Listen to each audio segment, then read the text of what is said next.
திட்டக்குழுவுக்கு பதிலாக மத்திய அரசு நீத்தி ஆயோக் என்ற புதிய அமைப்பை உருவாக்கியுள்ளது. மத்திய அரசின் இந்த நடவடிக்கை குறித்து மார்க்சிஸ்ட் கம்யூனிஸ்ட் கட்சியின் மாநிலங்களவை உறுப்பினர் டி.கே. ரங்கராஜனுடன் எமது செய்தியாளர் எழில் நடத்திய நேர்காணலை இப்போது பார்ப்போம். மத்திய அரசு இந்த திட்ட கமிஷனை மாற்றி நீத் ஆயோக் என்ற பெயரை வைத்திருக்கிறது. அது மட்டுமல்ல, இதில் சில மாற்றங்களும் செய்யப்பட்டிருக்கிறது. மாநில அரசுகளுக்கு முக்கியத்துவம் கொடுக்கின்ற வகையில் இந்த திருத்தம் செய்யப்பட்டிருப்பதாக சொல்லப்படுகிறது. இதை நீங்கள் எப்படி பார்க்கிறீர்கள்?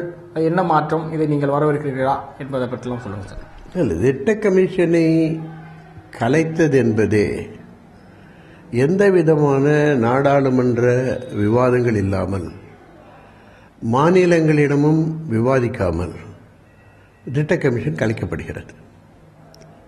இந்த நடவடிக்கை என்பதே ஒரு எதேச்சாதிகாரமான நடவடிக்கை. அது மாநிலங்களுக்கு என்ன உரிமை கொடுக்கும், என்ன செய்ய போகிறது? திட்ட கமிஷன் என்பது எதற்காக உருவாக்கப்பட்டது என்று சொன்னால், இந்தியா போன்று இருக்கக்கூடிய ஒரு வளரும் நாடில், மூன்றாவது உலக நாடுகளில் திட்டமிட்டு பல பொருளாதாரங்களை பல இடங்களில் கொண்டு வருவது. சேலம் ஒரு காலை வந்தது, திருச்சி BHL வந்தது. இதே போன்ற திட்டமிட்டு வளர்வதற்கான ஏற்பாடுகள் இருந்தது. அதுவும் பின்தங்கிய மாவட்டங்களுக்கு அது உதவியாக இருந்தது. ஆகவே அதுக்கு ஒரு கொள்கை இருந்தது, அதுக்கு ஒரு நோக்கம் இருந்தது. அது பல அறிஞர்களால் வரவேற்கப்பட்டது, பொருளாதார நிபுணர்களால் வரவேற்கப்பட்டது. இது கலைத்த முறையும் இது உருவாக்கிய முறையும் உண்மையிலேயே பொதுமக்களுக்கோ மாநிலங்களுக்கோ நன்மை வரும் என்று சொல்ல முடியாது. சமீப காலங்களிலே அந்நிய முதலீடு வருவதை முழுவதும் மோடி சர்க்கார் குஜராத்துக்கு தானே கொண்டு சென்று கொண்டிருக்கிறது. மோடி சர்க்கார் உங்களுடைய புல்லட் ட்ரெயின்ல இருந்து எல்லா முதலீடுகளையும் அதிகமாக குஜராத்துக்கும் கொஞ்சம் மகாராஷ்டிராவுக்கும் என்ற முறையில் தானே செய்யப்பட்டிருக்கிறது.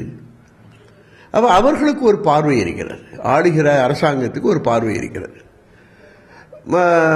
சந்தை பொருளாதாரத்தை நோக்கி செல்வது திட்டமிட வேண்டியதில்லை. திட்டத்தை முதலாளிகள், கார்ப்பரேட்டுகள் எப்படி நிறைவேற்றும் என்பதை இவர்களுக்கு சொல்வார்கள். அதை இந்த நிதி ஆயோக் சொல்லும். இந்த குறிப்பா இந்த நிதி ஆயோக் மாநில அரசுகளுக்கு முக்கியத்துவம் தருவதற்காகவும் இது எடுத்து வரப்படுகிறது. அதே போல தமிழக அரசும் UPM கூட இதை வரவேற்றிருப்பதாக சொல்லப்படுகிறது. தமிழக அரசு வரவேற்றிருந்தால் அதனுடைய லாப நட்டங்களை தமிழ் மக்கள் அனுபவிப்பார்.